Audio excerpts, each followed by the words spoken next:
The stories produced through the District 6 Museum Vusalela Ons Luister Oral History Program is funded by the Mellon Foundation. The opinions and statements that may be contained herein do not reflect those of the District 6 Museum, but rather the individuals hosted within this episode. The video extracts used are taken from the Oral History Program and can be found in the District 6 Museum archive.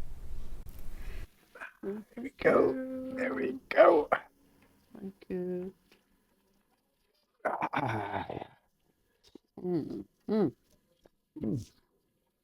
Best coffee I've made in a long time. Nice and warm still. How we met, it's quite funny. Marlene spoke. She omitted something that actually my cousin was sweet on her. And then I came along. Okay, I'll start the process. My name is Derek Ronnie.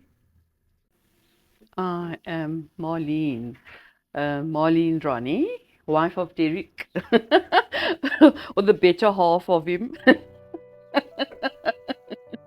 Okay, so our address in Newlands, we stayed number 3 Main Street, Newlands, and we were moved out of the area when I was in then called Standard 4, now called grade 6, eh? Yeah, grade 6. In terms of my schooling and at what age, similar to Marlene, we also were moved out of Claremont. In fact, I think it was age 12 for me. And so a lot of my friends were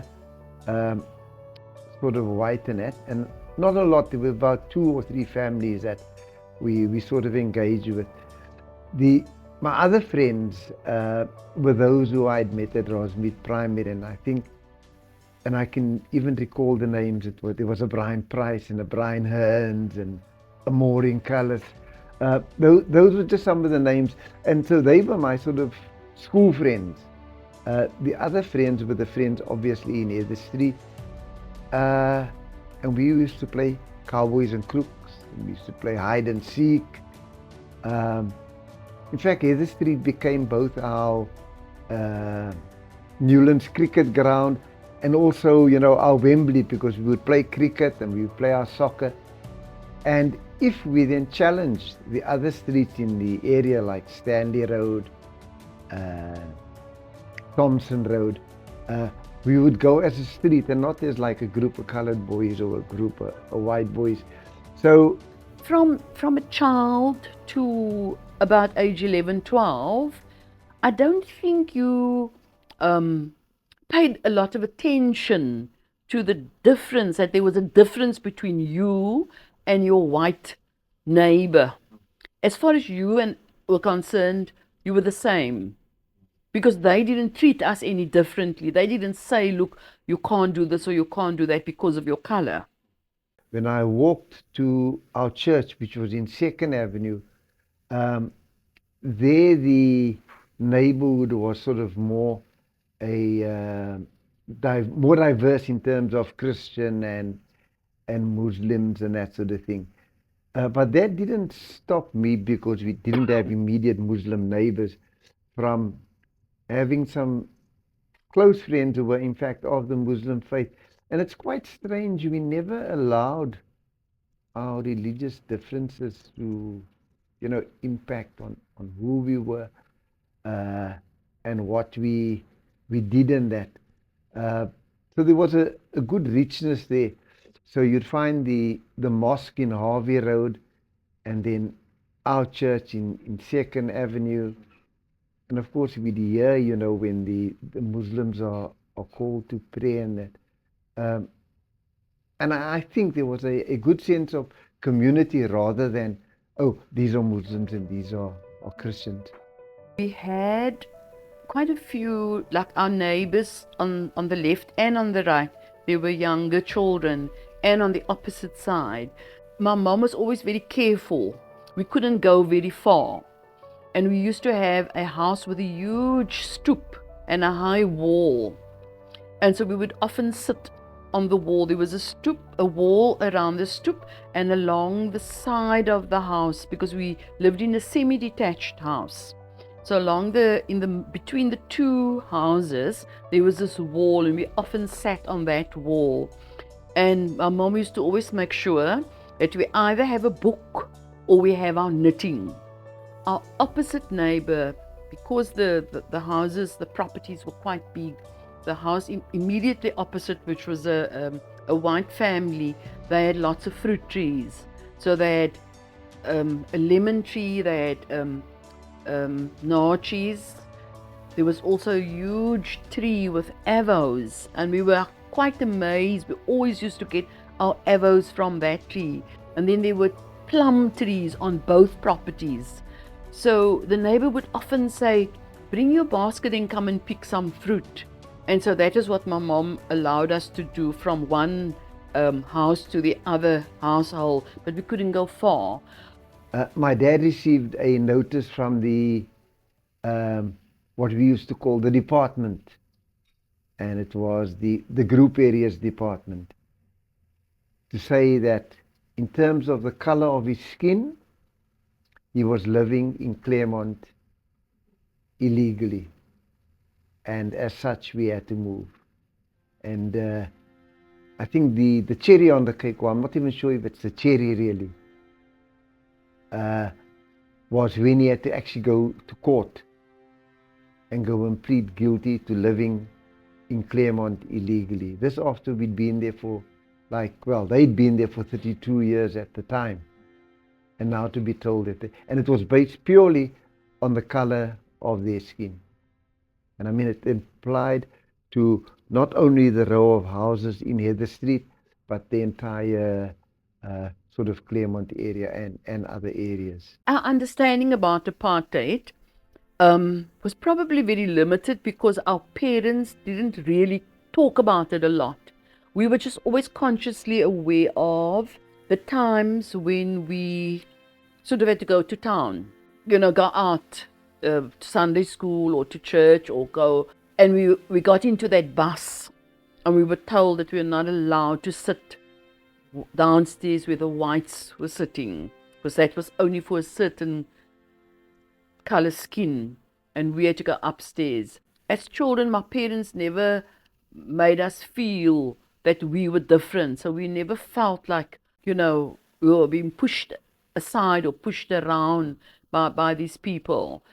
My parents almost protected us, not wanting us to get involved and be boggled with that kind of discussion. When we were living in Newlands, we were 4 children, and my mom never worked. She was a home executive. When the group areas kicked us out and moved us to Heideveld, she then felt that she'd now lost a lot of her contacts and she was far away from her friends and all that, and she was scared that she wouldn't be able to supply the needs like she used to, even though my dad was still working. Quite a fight between her and my dad. She wanted to go and work. My dad, in a sense, wasn't very politically inclined, yet it was during his stint at Plate Glass that he actually became shop steward for the trade union that sort of looked after the men and women who worked within the glass or the building trade. Suddenly he was then viewed as the doctor. So the guys in the area, when they got stabbed or things like that, they would say, "Ons gaan na die doctor toe." Not wanting to go to the proper doctor, they would come to Mr. Ronnie to come and fix it up. So that, sort of an aside. That when that truck pulled up, we were so glad that it was a closed truck, that nobody would see us leave. That once, because my dad said, because we never had cars that time, so we would all have to move and get in the truck, that once we're in, nobody would see us. So it was this huge orange truck called Jones Removal. And our journey from there was like just an unknown journey, because here we were in this truck. It was a closed truck. We couldn't see. We were just sitting in the back of this truck, and the truck was just moving. And eventually We were told, okay, this is Heideveld, this is where you get off. We didn't have a choice. We were told, this is your street, this is your number, that is where you. So it wasn't even a case of saying, oh, I'd like to choose a house with this location or that location. We were basically taken to this new area that was being built for us.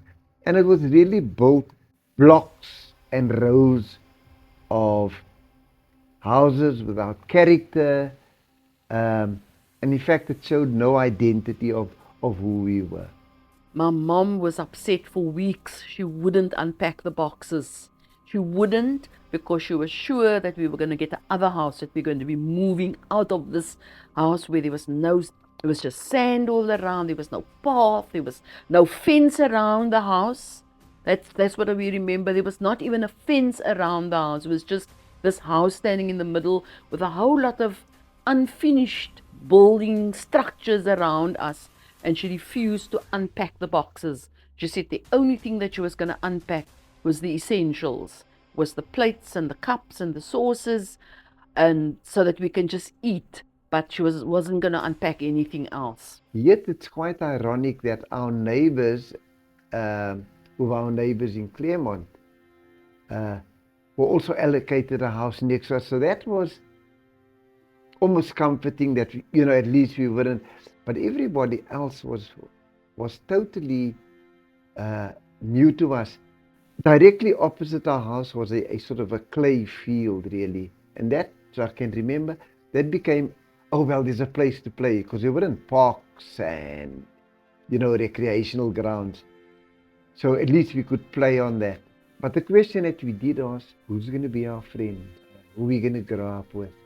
Are we always going to have to live here? And the big question was, why must we live in this small house? We had such a big house in Claremont. I think for us as children, it became just the start of a new adventure. But I think for our parents, it was probably more traumatic and more painful. Over weekends, the only thing that we would really do, try and build a path. We can at least walk, and when you get into the house, we didn't have so much sand that would land on the mat, and we had to help my dad put a fence around our garden.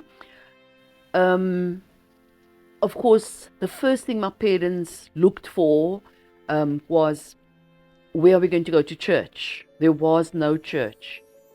I think what brought us together was the going to the same church. And it's quite interesting how the church became almost central to our lives, and journeying together in confirmation class, and then, sort of into our teenagehood and how we came together. So we joke about it now, but we say, had it not been for the Group Areas Act or apartheid, Marlene would probably still have been living in Newlands, and I would have still been living in Claremont, or maybe moved elsewhere, but out of my own choice. But because of the forced removals, we actually came together. History just had a very strange way of playing itself out. And just to perhaps add on where and when we got married, it was 1978. But it's also interesting to note that we got confirmed in 1968. So 10 years after our confirmation, we got married.